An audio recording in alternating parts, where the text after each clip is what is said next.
ขาธิการใหญ่ประธานประเทศเน้นหนักให้การพัฒนาเศรษฐกิจต้องไปเคียงคู่กับการพัฒนาคนรถไฟฟ้าหรือรถ EV ปัจจุบันสังคมมีความต้องการหลายขึ้นจัดสัมมนาแก้ไขปัญหาการเปลี่ยนแปลงของดินฟ้าอากาศและลดผ่อนความเสี่ยงภัยพิบัติอินเดียเล็งลดภาษีให้นักลงทุนต่างประเทศที่ลงทุนด้านพันธบัตรกองประชุมอนามัยโลกครั้งที่79จัดขึ้นอยู่นครเซอร์เนลประเทศสวิสต่อไปเชิญทานฟังรายละเอียดเลขาธิการใหญ่คณะบริหารงานศูนย์กลางภาคประธานประเทศเน้นหนักว่าการพัฒนาเศรษฐกิจต้องไปเคียงคู่กับการพัฒนาคนสร้างคนให้มีทางความรู้ความสามารถมีความหนักแน่นด้านธาตุแท้การเมืองมีคุณสมบัติศีลธรรมมีความกระตือรือร้นและมีความบุกเบิกสู่ชนสูงในการพัฒนา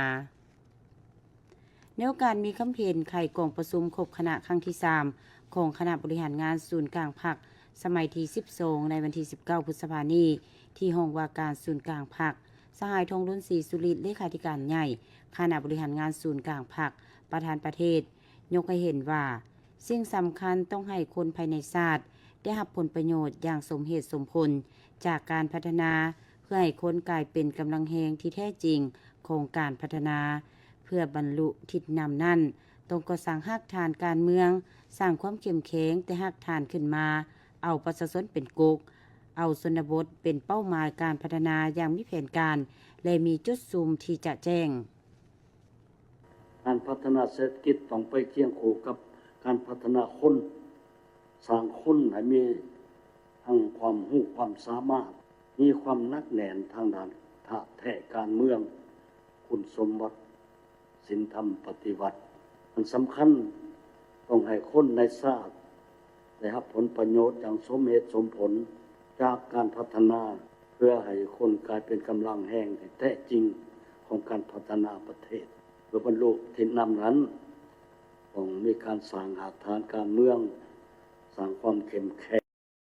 ทำพรรคเฮาต้องมีความรับผิดชอบพรรคเฮาแม่นพรรคที่มีธาตุแท้ที่มุ่งเสือปฏิวัติมีระเบียบแบบแผนที่เข้มงวดในรายงานการเมืองต่อกองประชุมใหญ่ครั้งที่12ของพรรคก็ได้ระบุอย่างชัดเจนว่าสืบต่อปรับปรุงก่อสร้างพรรคเฮาให้เป็นพรรคที่มีการจัดตั้งเข้มแข็งมีความสามัคคีเป็นเอกภาพหนักแน่นด้านมานะจิตปฏิวัติแต่การกระทำมีการคุ้มครองที่เข้มงวดโดยระเบียบวินัยอย่างเคร่งครัดความมีห้องต้องการที่จำเป็นภาวะวิสัยแท้สหายทองรุ่นศรีสุริตมีคำเห็นเน้นหนักให้บรรดาสหายคณะบริหารงานศูนย์กลางภาคต้องได้เพิ่มทวีความรับผิดชอบต่อหน้าที่การเมืองซุมสติปัญญาเขาในการค้นคว้าคิดงามตึกตรงอย่างมีจุดซุมกระทัดหัดต่อเนื่อง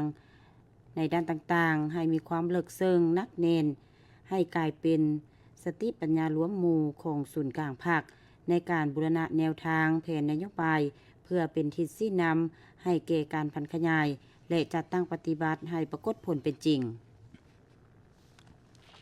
วันที่19พฤษภาคมนี้ที่สนามบินสากลวัดไตได้มีพิธีทรงพลโทวันท้องกองมณีคณะเลขาธิการศูนย์กลางภาครัฐมนตรีกระทรวงป้องกันความสงบพร้อมด้วยคณะผู้แทนขั้นสูงเดินทางไปร่วม3กองประชุมที่สหพันธ์รัสเซียประกอบมีกองประชุมเวทีปรึกษาหารือความมั่นคงภาคพื้นเอโรปซีระหว่างวันที่20-23พฤษภาคมนี้ที่เมืองเปิมของรัสเซียกองประชุมเวทีปรึกษาหารือสากลเกี่ยวกับการต้านการก่อการร้ายของกำลังก้าวหน้าและกำลังฝ่ายซ้ายชาตินิยมระหว่างวันที่23-27พฤษภาคมนี้และกองประชุมความมั่นคงสากลครั้งที่1ระหว่างวันที่26-30พฤษภาคมนี้ที่นครหลวงมอสโกของรัสเซียการเข้าร่วมกองประชุมในครั้งนี้แสดงให้เห็นถึงการเสริมสร้างสายพัวพันและการช่วยเหลือซึ่งกันและกันในขงเขตเวียกงานป้องกันความสงบผลสำเร็จของกองประชุมจะเป็นบอนอิงที่สำคัญให้แก่กำลังวิสาสะพอของทั้งสองฝ่ายได้สืบต่อประสานสมทบและผันขยายเนื้อในจิตใจร่วมมือกันให้เป็นรูปธรรมแนะใส่เหตุให้ภาคพื้นมีสันติภาพและเสถียรภาพ กองประชุมสัมมนาวิทยาศาสตร์เกี่ยวกับการแก้ไขปัญหาการเปลี่ยนแปลงดินฟ้าอากาศและการลดพรความเสี่ยงภัยพิบัติจัดขึ้นระหว่างวันที่18หาวันที่20พฤษภาคมนี้ที่เมืองวังเวียงแขวงเวียงจันทน์โดยการเป็นประธานของทานมนไซลาวหมวดทรงรองประธานสภาแห่งชาติมีท่านนางอัมไพวรล้อมบุญเพลงประธานกรรมาธิการวัฒนธรรมสังคมและชนเผ่าพร้อมด้วยรองประธานกรรมาธิการและรองหัวหน้าห้องว่าการสภาแห่งชาติรองรัฐมนตรีจากกระทรวงและองค์การที่เกี่ยวข้องต่างหน้าจากสถาบันค้นคว้าเศรษฐกิจสังคมแห่งชาติและองค์การกระแดงแห่งชาติสมาชิกสภาแห่งชาติและสมาชิกสภาประชาชนคันแขวงวิทยากรจากองค์การจัดตั้งสากลประจำลาวและแขกรับเชิญเข้าร่วมหลายกว่า100คันท่านมนไซลาวหมวดทรงมีคำเห็นว่าการเปลี่ยนแปลงของดินฟ้าอากาศและภัยพิบัติธรรมชาติแม่นปัญหาระดับโลกบ่เพียงแต่แม่นปัญหาสิ่งแวดล้อมเท่านั้นหากแม่นสิ่งท้าทายต่อการพัฒนาเศรษฐกิจสังคมและต่อชีวิตการเป็นอยู่ของประชาชนบรรดาเผ่าส่วนใหญ่พึ่งพาธรรมชาติเป็นบ่อนทำมาหากินเว้ารวมเว้าเฉพาะเป็นภัยคมคูที่อันตรายต่อเศรษฐกิจสังคมด้วยเหตุนั้นระยะผ่านมาสภาแห่งชาติได้ตั้งหน้าปฏิบัติบรรดาพันธสากลเกี่ยวกับปัญหาการเปลี่ยนแปลงของดินฟ้าอากาศและการลดพรความเสี่ยงภัยพิบัติให้มีประสิทธิภาพประสิทธิผลและปรากฏผลเป็นจริงผ่านการจะตั้งปฏิบัติตัวจริงเห็นว่ายังมีสิ่งท้าทายและข้อจำกัดหลายด้านที่จะต้องได้ร่วมการพิจารณาโซกหาวิธีปรับปรุงแก้ไขและยกสูงประสิทธิผลของการปฏิบัติให้นับมือดีขึ้นฉะนั้นโดยเห็นได้ความจำเป็นและความสำคัญของเวียกงานดังกล่าวสภาแห่งชาติก็คือกรรมาธิการวัฒนธรรมสังคมและชนเผ่าได้สมทบกับองค์การเฮวิตัสจัดกองประชุมขึ้นเพื่อยกสูงความรับรู้และเข้าใจเสริมสร้างทักษะและความเข้มแข็งเกี่ยวกับการแก้ไขปัญหาการเปลี่ยนแปลงของดินฟ้าอากาศและการลดพรความเสี่ยงภัยพิบัติที่มีผลกระทบเกิดขึ้นในสังคมลาวพร้อมทางเป็นเวทีให้มีโอกาสพบปะแลกเปลี่ยนบทเรียนการเคลื่อนไหวเวียกงานต่างๆติดพันกับการปฏิบัติพระบทบาทของตนเนื้อในเอกสารที่นำเสนอในกองประชุมครั้งนี้ประกอบมี14หัวข้อความเอาซ้ำกลุ่มปัญหาใหญ่คือด้านนโยบายและนิติกรรมทบทวนการจัดตั้งปฏิบัติยุทธศาสตร์และกฎหมายติดพันกับการเปลี่ยนแปลงของดินฟ้าอากาศและภัยพิบัติด้านเทคนิคและการปรับตัวค้นคว้าวิธีการลดพลธาตุอายพิษเหือนแก้วการสร้างความทนทานและระบบพยากรณ์ภัยพิบัติที่ทันสมัยด้านกลไกประสานงานเพิ่มทวีการร่วมมือระหว่างบรรดาแขนงการที่เกี่ยวข้องขั้นศูนย์กลางและท้องถิ่นในการเกี่ยมพร้อมตอบโต้และฟื้นฟูหลังจากภัยพิบัติผู้เข้าร่วมได้พัดเปลี่ยนการประกอบความเห็นอย่างกงไปกงมาและซักถามต่อหัวข้อต่างๆให้มีความเข้าใจอย่างกว้างขวางและลึกซึ้งพร้อมทั้งถอดถอนบทเรียนประสบการณ์ตัวจริงในการตอบโต้รับมือกับภัยพิบัติทางดินฟ้าอากาศอยู่ท้องถิ่นของตนระหว่างวันที่19หา22พฤษภาคมนี้ที่นครหลวงจันทน์กรมภาษีกระทรวงการเงินได้เป็นเจ้าภาพจัดกองประชุมด้านเทคนิคเกี่ยวกับระบบแจ้งเอกสารผ่านประตูเดียวอาเซียนครั้งที่75มีหัวหน้าคณะผู้แทนจากบรรดาประเทศสมาชิกอาเซียนกองเลขาอาเซียนพร้อมด้วยผู้เชี่ยวชาญและผู้ต่างหน้าด้านวิชาการเข้าร่วมแบบเซิงหน้า4ประเทศและผ่านทางระบบทางไกล7ประเทศในโอกาสนี้ผู้ต่างหน้าจากกรมภาษีของลาวได้กล่าวต้อนรับบรรดาผู้เข้าร่วมพร้อมทางแสดงความยินดีที่ลาวได้รับเกียรติเป็นเจ้าภาพจัดกองประชุมครั้งนี้ซึ่งเป็นเวทีการร่วมมือและส่งเสริมการพัฒนาโครงการแลกเปลี่ยนข้อมูลข่าวสารผ่านระบบประตูเดียวอาเซียนให้มีความคืบหน้าอย่างต่อเนื่องกองประชุมครั้งนี้ได้เน้นถึงความสำคัญของระบบประตูเดียวอาเซียนหรือ ASW ในการ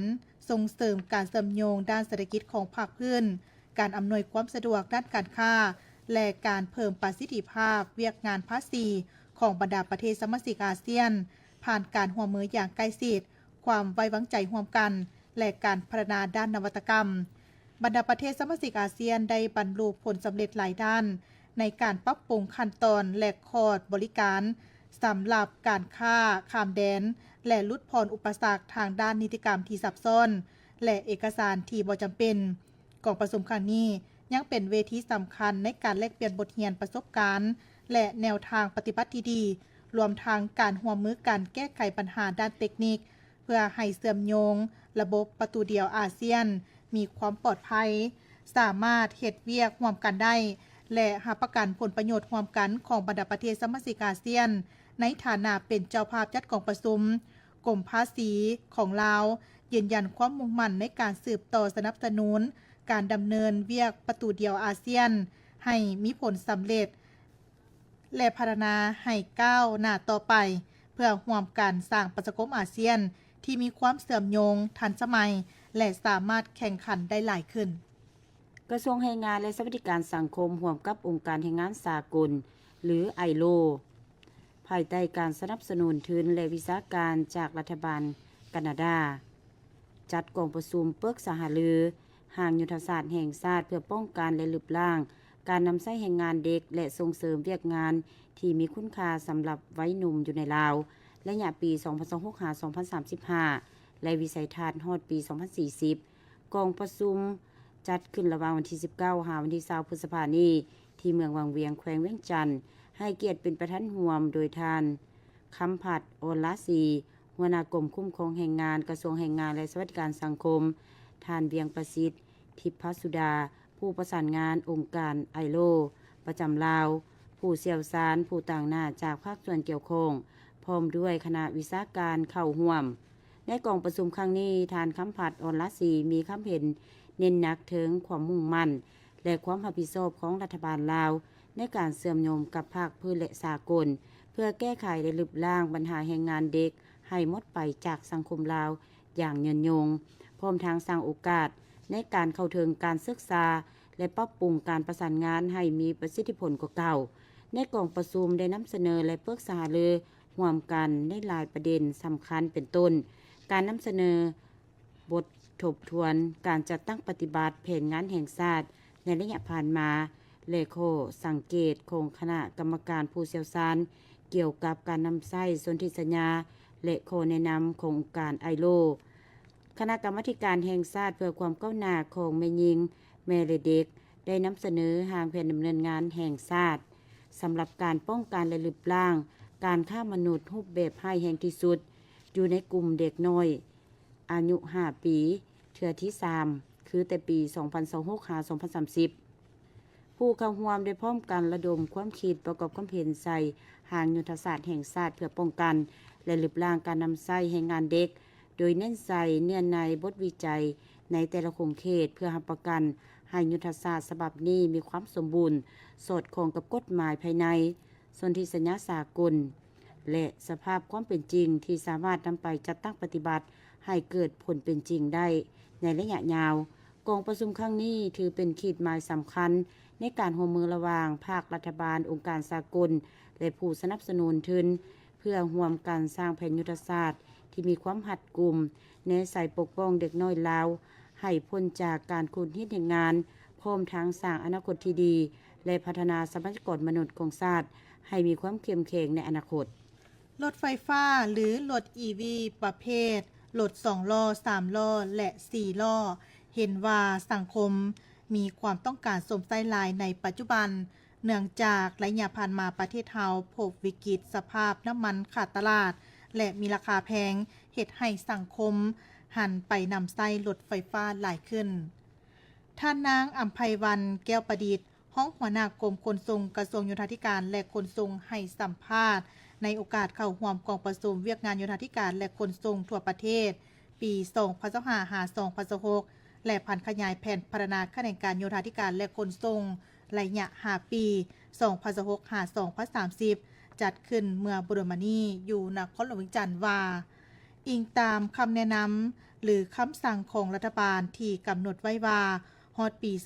2030ให้อัตราการสมใช้รถไฟฟ้ากว่า30ส่วนห้อยฉะนั้นกระทรวงโยธาธิการและขนส่งจะส่งเสริมการนำใช้รถไฟฟ้าให้แพร่หลายส่วนการคุ้มครองและขึ้นทะเบียนยานพาหนะแม่นได้กำหนดนโยบายเป็นต้น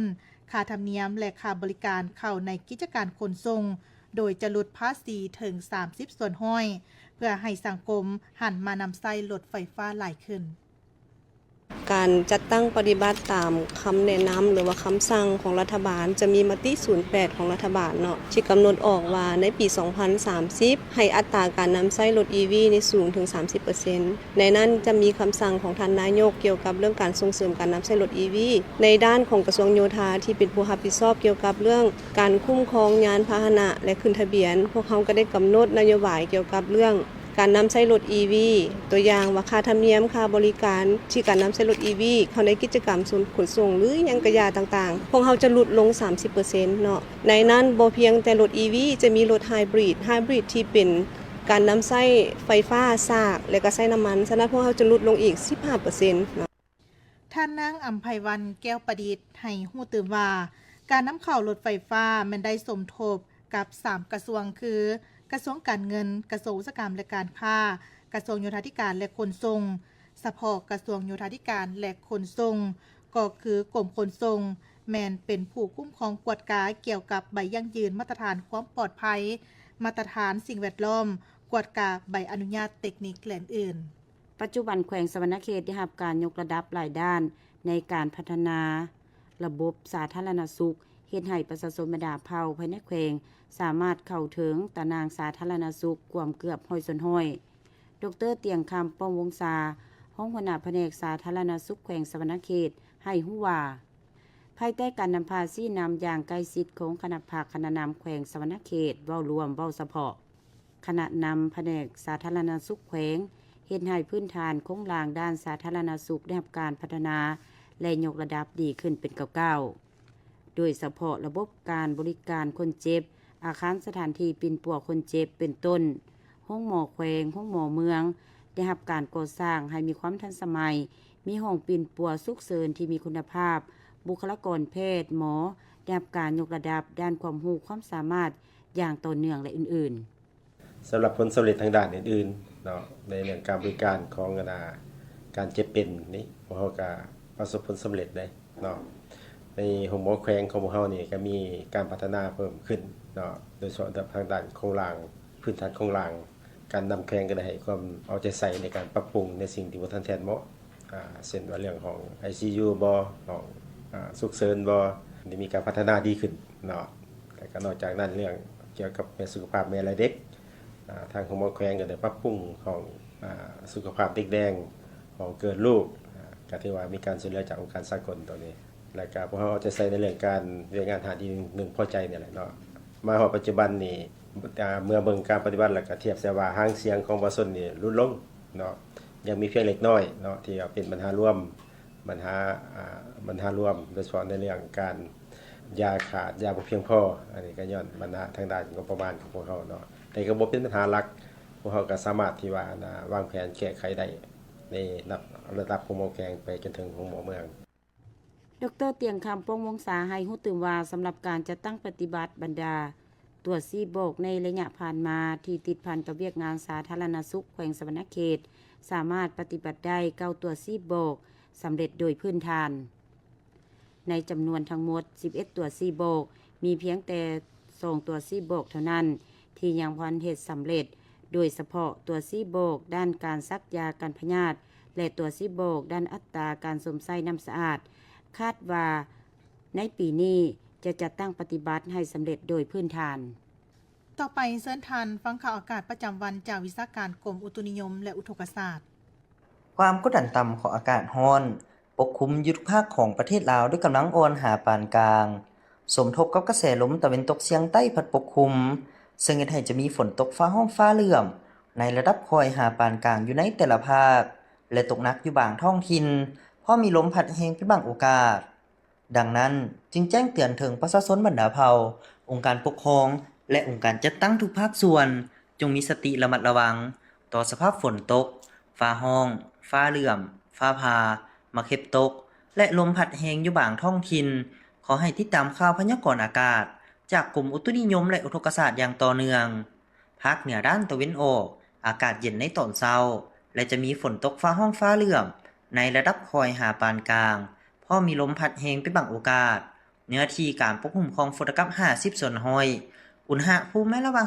18-27 องศาภาคเหนือด้านตะวันตกอากาศร้อนจะมีฝนตกฟ้าห้องฟ้าเหลื่อมในระดับคอยหาปานกลางพอมีลมพัดแรงอยู่บางท้องถิ่นเนื้อที่การปกคลุมของฝนกับ50ส่วนร้อยอุณหภูมิระหว่าง 23-32 องศาที่นครหลวงเวียงจันทน์จะมีฝนตกฟ้าห้องฟ้าเหลื่อมในระดับคอยหาปานกลางพอมีลมพัดแรงเป็นบางโอกาสเนื้อที่การปกคลุมของฝนกับ50ส่วนร้อยอุณหภูมิระหว่าง 25-29 องศาภาคกลางอากาศร้อนจะมีฝนตกฟ้าห้องฟ้าเหลื่อมในระดับคอยหาปานกลางและตกหนักเพราะมีลมพัดแรงอยู่บางท้องถิ่นเนื้อที่การปกคลุมของฝนกับ50ส่วนร้อยอุณหภูมิระหว่าง 24-31 องศาสลับแขวงไชสมบูรณ์อากาศเย็นในตอนเช้าและจะมีฝนตกฟ้าห้องฟ้าเหลื่อม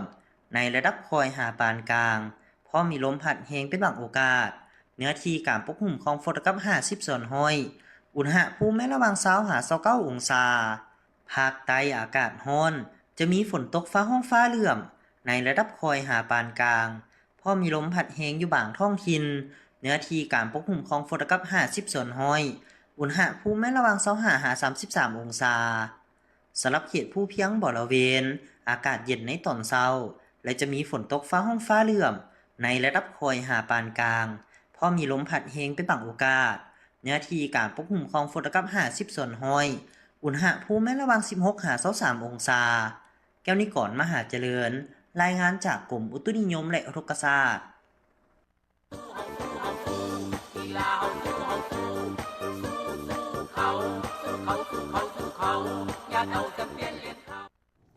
ต่อไปเสิร์นทันฟังข่าวกีฬาU17 ปีทีมชาติลาวได้หับเงินสมเสยผลงานจำนวน565ล้าน811 ปี และจบอันดับที่ 4 จาก 12 ทีมเข้าร่วม จากผลงานดังกล่าวเฮ็ดให้หลายภาคส่วนสนับสนุนและสมเสยผลงาน โดยการมอบเงินและวัตถุให้นักกีฬาบานเต U17 ปีทีมชาติลาวจำนวน565ล้าน8แสนกีบ โดยเฉพาะการนำกระทรวงศึกษาธิการและกีฬาสหพันธ์บานเตแห่งชาติลาวสหพันธ์บานเตแขวงสารวันบรรดาบริษัทห่างห้านและส่วนบุคคลซึ่งเงินสดจำนวนนี้ได้เบิกจ่ายให้นักกีฬาทุกคนอย่างครบถ้วนตามจุดประสงค์ของผู้ให้การสนับสนุนทุกประการในโอกาสนี้ต่างหน้า U17 ปีทีมชาติลาวได้แสดงความรู้บุญคุณและขอบใจทุกภาคส่วนที่ได้สนับสนุน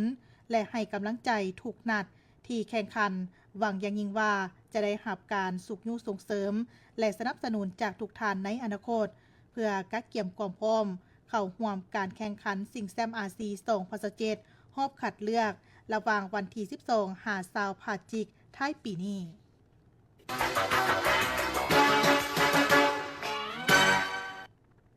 ขณะนี้ท่านกำลังให้เกียรติติดตามรับฟังข่าวจากวิทยุกระจายเสียงแห่งชาติลาวกระจายเสียงจากนครหลวงเวียงจันทน์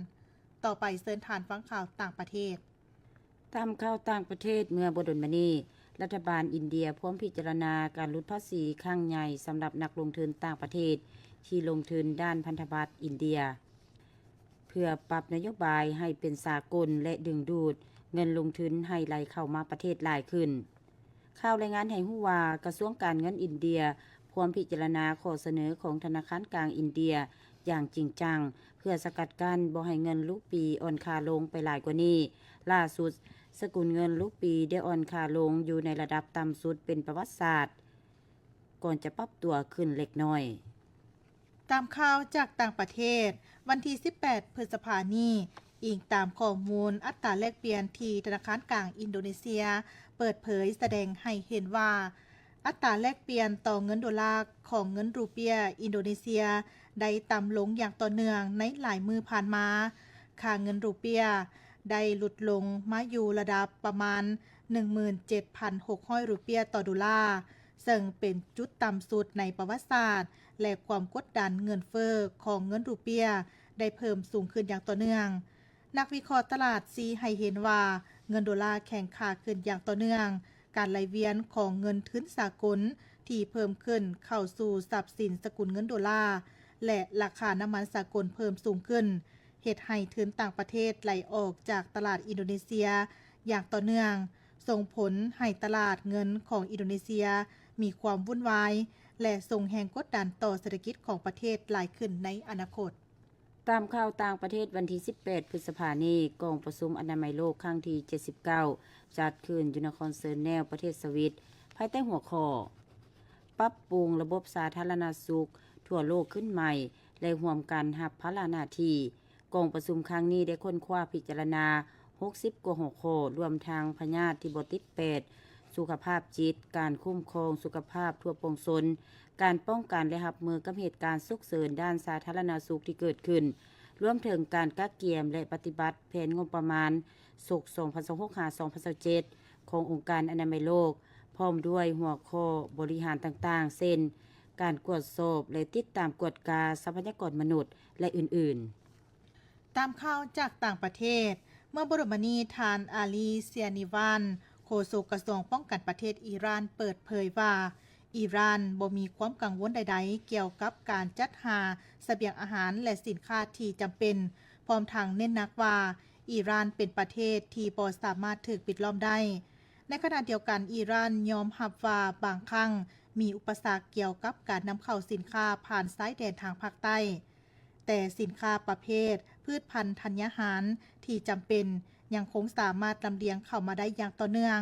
ผ่านชายแดนทิศตะวันออกทิศตะวันตกและทิศเหนือการเคลื่อนไหวดังกล่าวได้ประสบผลสำเร็จเนื่องจากการดำเนินมาตรการที่จำเป็นและการกระจายอำนาจให้แก่องค์การปกครองท้องถิ่นหลายขึ้นซึ่งได้รับการมอบหมายให้ดูแลภาคอุตสาหกรรมและโรงงานต่างๆให้ได้รับวัตถุดิบตามความต้องการผ่านการประสานงานกับแขวงและประเทศใกล้เคียงเพื่อรักษาเสถียรภาพของต่องโศกการสนองที่นี่วิทยุกระจายเสียงแห่งชาติลาวรายการข่าวภาคนี้หมดเพียงเท่านี้ดวงสวรรค์ขันธวงศาและบัลลังก์ทองเกียงคำโซนีอ่านสบายดีสบายดี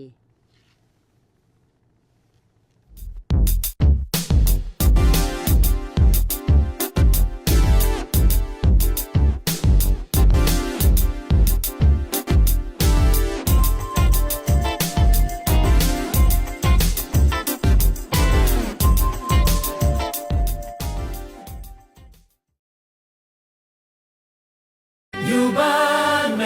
วกินข้าวเหนียวจำปาแดง